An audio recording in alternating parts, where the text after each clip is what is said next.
बोलने दीजिए। 10 सेकंड में चाहूंगी, मैं 10 सेकंड बोलूंगी। नहीं नई बात बोल रही हूँ, 10 सेकंड में बोल तो मैंने सुनो बस प्लीज, मैं बता रही हूँ। एक बार सुनिए, हम सुनने पहले आपने दारू मंत्री बनाया, 10 सेकंड बोलने दीजिए, उनके विचार 10 सेकंड बोलने दीजिए, 10 सेकंड बोलने दीजिए। अरे परेशान बोलने दीजिए, जिनमें 10 सेकंड। ये बिल्कुल अलग मुद्दा है, बिल्कुल अलग मुद्दा है, बिल्कुल ही अलग मुद्दा है, बिल्कुल अलग मुद्दा है। क्यों तिलमिलाई हुई इतनी यहाँ पे? बोलने दीजिए, 10 सेकंड मुझे बोलने दीजिए।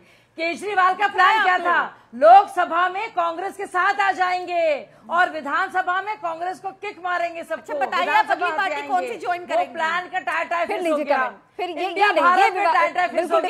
परेशान है, इसीलिए हालत खराब है, इसीलिए हालत खराब है, इसीलिए हालत खराब है। ये राज अगर इनको इससे दुनिया देख रही है सबको। प्रियंका जी बदतमीजी होगी, इनके साथ कर रही है, थू कर रही है। क्या होगा आपका? क्या हो गया आपका हाल? कितने किसे आ गई हैं आप?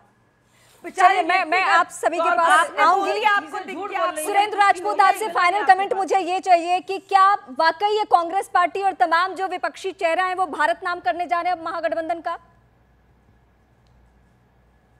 देखिए, ऐसा हमारा कोई विचार अभी नहीं है, लेकिन ये बात जरूर है, जब प्रश्न उठते हैं तो ये आएगा कि इंडिया गठबंधन के नाम से इतना ये लोग खौफ ज़दा हो गए, इतना डर गए हैं कि अनाप शनाप बके जा रहे हैं। तो हमने एक संभावना के बारे में, हमारे एक नेता ने पूछा कि साहब अगर हम भारत कर देंगे तो क्या हिंदुस्तान कर लोगे, और अगर हम हिंदुस्तान भी नाम रख देंगे तो फिर क्या इंडिया पे आ जाओगे?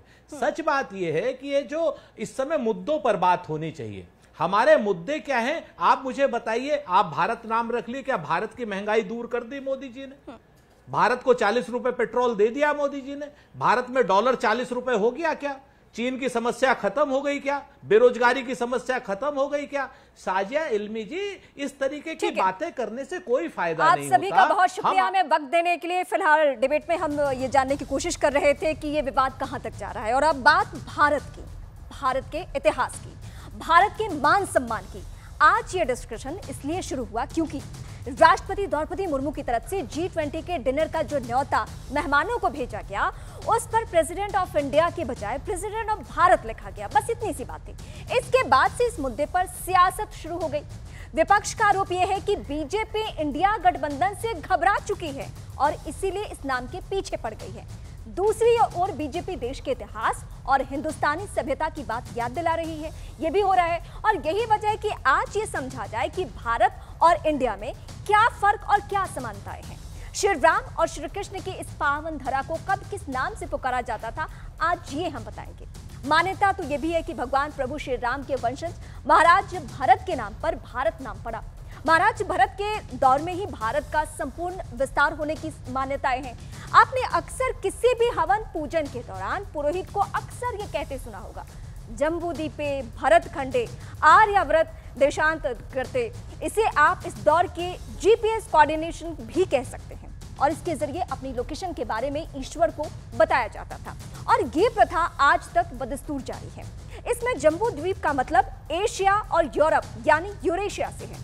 भारत खंडे यानी भारतवर्ष, जिसमें Afghanistan, Pakistan, Hindustan, Nepal, Bhutan, Myanmar, Sri Lanka, Maldives, Thailand, Malaysia, Indonesia, Cambodia, Vietnam और लाओस शामिल है।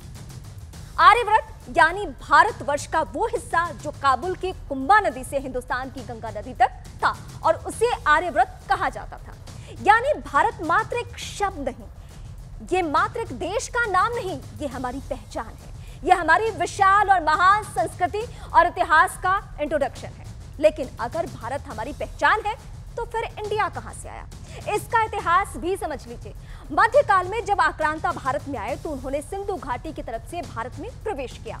सिंधु को पेरिस में कहा जाता है, और इसीलिए तब इसे इंडीज कहा जाने लगा। और जब अंग्रेज आए तो उन्होंने इंडोस को लैटिन में इंडिया कहना शुरू किया, और धीरे धीरे उन्होंने हिंदुस्तान जैसे भारी भरकम शब्द की जगह को भारत को इंडिया का नाम दे दिया।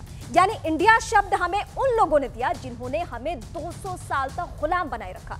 आजादी के बाद भी हमने इंडिया और भारत दोनों ही नामों को आधिकारिक नामों की श्रेणी में रखा। लेकिन पीएम मोदी हमेशा से कहते रहे हैं कि आजादी के अमृतकाल में गुलामी के प्रतीक चिन्हों से देश को आजाद होना होगा। इसीलिए जब राष्ट्रपति के इन्विटेशन में इंडिया की जगह भारत लिखा गया तो बहस की शुरुआत हो गई कि क्या मोदी सरकार देश के नाम पर कुछ बहुत बड़ा फैसला करने जा रही है। आगे क्या होगा फिलहाल ये पूरी तरह से साफ नहीं है, लेकिन इंडिया वर्सेस भारत वाले विवाद से चर्चाएं गर्म हो गई है। क्या नए भारत की नई संसद में भारत के ऐतिहासिक नाम को पुरानी पहचान मिलने जा रही है? इस मुद्दे पर आपकी राय क्या है? #RPAR के साथ जरूर शेयर कीजिएगा। लेकिन इस वक्त हम सीधे अपने सहयोगी अमन चोपड़ा का रुख करेंगे, जो अगले डिबेट में आपसे रूबरू होंगे। नमस्कार। देश नहीं झुकने